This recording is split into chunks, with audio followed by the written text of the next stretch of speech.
Halo teman-teman, selamat datang di channel saya. Perkenalkan saya dengan Ferdianli dan semoga channel ini dapat memberikan tayangan yang menghibur dan juga bermanfaat bagi teman-teman yang sedang menyaksikan. Ya, kita mulai saja. Konten kali ini kita akan coba bersama-sama mereview ban dari Maxxis. Dan Maxxis yang saya pilih kali ini adalah ban Maxxis Victra S98 CT. Nah, kenapa akhirnya saya memutuskan untuk membeli ban Maxxis Victra ini? Pertama adalah karena memang ban motor saya sudah botak ya guys, dan memang harus diganti dengan segera. Nah, memang untuk ban yang saya pilih kali ini mereknya berbeda ya dengan ban yang memang saya sudah percayakan selama ini untuk menemani perjalanan dalam berkendara di jalan. Nah, dahulu ban yang saya percayakan bermerek Bridgestone. Nah, dan itu memang bukan ban yang kaleng-kaleng ya guys. Oke. Ya, ban yang memang saya percaya karena waktu itu saya pernah membawa motor melakukan perjalanan cukup jauh ya, dan kita pulang pergi tanpa kendala ya teman-teman. Oke, nah saat ini saya sudah memiliki ban yang dimaksud. Ini dia guys, seperti ini. Nah, ini dia ban Maxxis Victra. Oke. Nah, saya akan bercerita teman-teman kenapa saya memilih kali ini ban Maxxis Victra S98 City ini. Alasan yang pertama ialah tadi karena ban motor saya memang sudah harus diganti.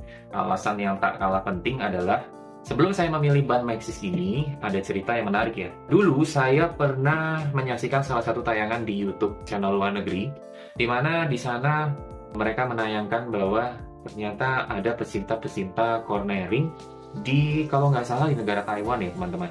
Di situ setelah saya perhatikan dengan jeli, ternyata rata-rata yang melakukan cornering itu, mulai dari motor yang cc kecil sampai cc yang besar, mereka menggunakan ban dengan merek Maxxis ini.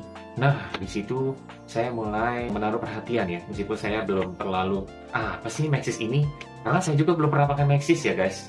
Dan akhirnya cerita berlanjut, dan akhirnya Maxxis ini, kalau nggak salah, beberapa tahun ke belakang ini sudah masuk di Indonesia, dan sudah banyak penggunanya. Nah, karena itu, saya mulai melihat review-review yang ada di media online, di sosmed, dan sebagainya. Dan kebanyakan user dari Maxxis ini, terutama Maxxis Victra ini, cukup puas ya. Dan mereka bilang bahwa rata-rata Maxxis ini cocok memang untuk digunakan, baik untuk harian maupun untuk touring guys. Dan daya tahannya diklaim baik dari Maxxis ini maupun dari pengguna langsung, memang daya tahannya cukup mumpuni ya. Tapi saya memang belum ngetesnya ya, jadi nanti kita akan tes di video selanjutnya. Karena untuk video kali ini kita akan fokus untuk first impression ya guys. Dan alasan yang terakhir yang memang cukup kuat akhirnya membuat saya untuk meminang ban Maxxis ini adalah tentu ya harganya yang memang sangat terjangkau guys. Karena selama ini saya juga beli ban tipe Bridgestone ya.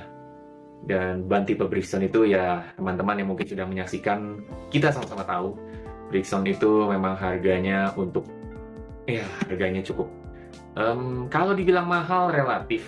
Oke. Ya, karena ya kalau orang bilang mahal ataupun murah itu sama-sama relatif ya guys. Karena banyak faktor yang bisa membuat brand itu jadi mahal ataupun sebaliknya. Tapi mari kita coba fokus ke ban Maxxis ini. Dan memang setelah saya perhatikan ban ini secara first impression ya teman-teman, saya rasa cukup sesuai dengan klaim bahwa ban Maxxis ini memiliki dual component ya teman-teman. Mereka mengklaim bahwa di alur tengah itu medium component. Nah, medium component itu supaya durability-nya, daya tahannya lebih lama ya teman-teman. Karena memang untuk pemakaian di perkotaan lebih banyak lurus. Dan apabila sudah memasuki trek yang memang banyak kelok-kelok ya teman-teman, dalam artian menikung. Nah, ini mereka benamkan tipikal shock component yang membuat traksi ataupun cengkraman motor saat menikung itu baik dalam kecepatan yang cukup sedang maupun kecepatan tinggi itu stabil ya teman-teman. Dan kalau first impression saya pribadi, saya lihat di sini secara langsung, Maxxis dengan ukuran 160/60 dan Maxxis 120/70 ini saya lihat memang seperti yang diklaim ya teman-teman. Dan di sini saya melakukan tes sederhana dengan saya pegang, memang gripnya sangat meyakinkan ya teman-teman. Dan kalau memang mereka mengklaim bahwa di bagian pinggir adalah shock compound, dan memang saya tekan, itu memang benar shock compound ya teman-teman. Nah, di sini jika teman-teman ingin melihat secara langsung, kita akan mentes apakah memang benar bahwa compound dari ban Maxxis Victra ini seperti yang diklaim. Dengan tes sederhana seperti ini teman-teman. Kita coba tekan ya, menggunakan kuku saja seperti ini. Nah, ini dia teman-teman. Seperti ini. Nah, bisa kita lihat ya, bahwa kalau ban memang shock compound, kalau kita tekan dengan kuku, dia baliknya itu lambat ya teman-teman. Tidak cepat. Nah, seperti ini. Kelihatan? Oke. Dan di bagian tengah pun kalau saya tekan, ini bannya cukup empuk ya teman-teman. Sangat empuk. Apalagi nanti setelah kita pasang di motor, lalu kita isi dengan nitrogen. Saya yakin kenyamanan berkendara pun akan meningkat. Nah, itulah mungkin yang bisa... Oh ya teman-teman, ada lagi. Mereka juga mengklaim bahwa ban ini memiliki kemampuan yang cukup mumpuni dalam lintasan basah ataupun lintasan kering. Kalau saya perhatikan lintasan kering tidak ada masalah guys. Saya lihat sendiri memang ini membuat kita yakin ya, apalagi ketika siang hari, ketika aspal sedang panas, saya rasa ban ini sangat membuat penggunanya untuk semakin percaya diri ya. Nah, waktu lintasan basah kita bisa lihat dari grip yang diberikan ya, alur-alur bannya itu sendiri. Kalau saya perhatikan di sini guys, gripnya sangat banyak. Ini sudah cukup untuk membuat kita yang sedang berkendara saat hujan menjadi tidak terlalu khawatir ya guys, karena alur yang diberikan ini banyak sekali. Karena alur ini salah satunya berfungsi ketika motor sedang melaju, ini akan membelah air menjadi jalur air. Jadi saya rasa ban ini memang sebagus itu guys, sebagus itu. Itulah yang menjadi beberapa alasan kenapa saya memilih ban tipe Maxxis Victra ini. Oh ya guys, dalam pencarian saya, sebelumnya saya juga menemukan ban Maxxis, tapi bukan Maxxis Victra aja ya guys, melainkan Maxxis kalau nggak salah, Maxxis, sebentar guys, Maxxis Green Devil teman-teman. Ya, nah saya juga punya sedikit cerita teman-teman. Dulu saat saya mencari atau mulai tertarik dengan ban Maxxis ini, saat saya melakukan pencarian di toko online shop ataupun di toko-toko lokal, saya lebih banyak menemukan ban Maxxis dengan ukuran 160/60 ini, yaitu ban yang besar seperti ini. Kebanyakan Maxxis Green Devil. Nah, saya sendiri tidak memilih ban itu ya. Mungkin teman-teman yang sedang menyaksikan channel ini, bila tahu, mungkin dapat meninggalkan komentar apa bedanya tipe ban Maxxis Victra dengan ban Maxxis Green Devil. Oke, bantu ya guys. Ya, itulah beberapa alasan dari kenapa saya akhirnya memilih Maxxis ini. Kita buat summary-nya ya guys. Pertama adalah karena memang ban motor saya sudah botak. Yang kedua adalah daya tariknya, karena saya sering melihat ban ini digunakan di negara luar sana. Pertama kali di Taiwan itu digunakan untuk cornering ya. Dan yang ketiga, alasan saya yang lain adalah ketika saya melihat dari sisi harganya yang sangat affordable atau ramah dikocek ya guys. Dan saya tambah lagi alasan yang keempat atau yang tidak kalah penting adalah ketika saya melihat ban ini secara langsung. First impression, saya melihat dan akhirnya saya rasa ban ini dapat diandalkan. Itulah keempat alasan dari kenapa saya memilih ban Maxxis ini. Oke guys, tanpa berlama-lama, sebentar lagi saya akan memasang ban Maxxis ini di motor dan nanti kita akan lihat bersama-sama proses pemasangannya dari awal hingga usai, dan kita akan lihat di tayangan selanjutnya. Bila teman-teman kiranya suka dengan tayangan kali ini, dan mungkin ada dari teman-teman yang ingin melihat kelanjutannya, teman-teman bisa terus dukung channel ini dengan memberikan like dan subscribe. Jangan lupa guys, subscribe. Oke, thank you guys.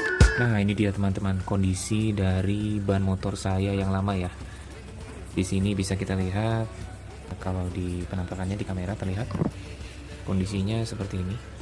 Nah, beberapa dari alurnya ada yang sudah tipis seperti ini.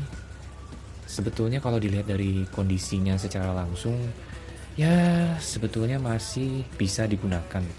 Tapi kalau mengingat dari usia bannya sendiri, ini sudah cukup lama ya. Dan cuman yang memang saya cukup terkesan adalah kalau kita perhatikan dengan merek ban Bridgestone ya di sini. Dan usia penggunaannya kalau saya nggak salah kurang lebih sudah sekitar 4 sampai ya 4,5 tahun mungkin. Ya, tapi di situ memang motor ini jarang digunakan ya teman-teman. Kita bisa lihat di sini tidak ada retakan sama sekali. Bisa kita lihat sisi-sisinya tidak ada retakan sama sekali ya. Ya itulah guys, ada harga, ada kualitas. Mungkin itu yang sering dikatakan dari sebagian besar orang-orang ya. Nah, dan kalau kita lihat kondisi dari ban yang lama, kalau kita tekan, ya ini dia, komponnya, gripnya masih ada ya teman-teman. Kalau kita perhatikan masih lama balik tuh, seperti ini. Artinya sebenarnya ban ini masih bisa diandalkan. Hanya memang yang membuat kita jadi sedikit concern adalah alurnya sudah tipis. Mungkin saat lintasan kering tidak ada masalah, tapi kalau kita berkendara saat lintasan sedang basah, nah itu dia. Jadi lebih baik kita mencoba untuk mengganti ban lama ini. Nah, berikutnya ini dia penampakan dari ban belakang ya guys. Di sini kita bisa lihat bersama, sudah untuk alurnya bagian tengahnya memang sudah sangat botak ya teman-teman. Tidak seperti ban yang depan tadi, masih ada alurnya sekalipun tipis. Kenapa ya bisa seperti itu? Ada yang tahu teman-teman? Kalau yang tahu bisa bantu komen ya guys. Nah, ini kita lihat lagi di sisi kanan juga sisi kirinya ya. Sebetulnya yang membuat saya cukup amazed ya, kita lihat sekali lagi, tidak ada retakan sama sekali ya. Tidak ada retakan baik di kedua sisi sama sekali. Meskipun usianya sudah cukup lama, tidak ada retakan sama sekali. Ya, inilah dia dari ban Bridgestone ya, Dotlex Hypersport S21 dengan usia pemakaian di atas 4 tahun. Kondisinya sekarang seperti ini. Dan kalau kita lihat, sebetulnya ini masih ada gripnya ya, komponnya masih soft seperti ini. Hanya memang kalau kita pakai saat lintasan basah agak mengkhawatirkan. Memang sebaiknya sudah saatnya dilakukan penggantian seperti ini. Oh ya, ini untuk ukurannya 160/60, dan yang depan tadi ukurannya 120/70. Oke, ini dia guys dari penampakannya dari ban belakang. Cuplikan selanjutnya kita akan melakukan penggantian ban. Oke, thank you.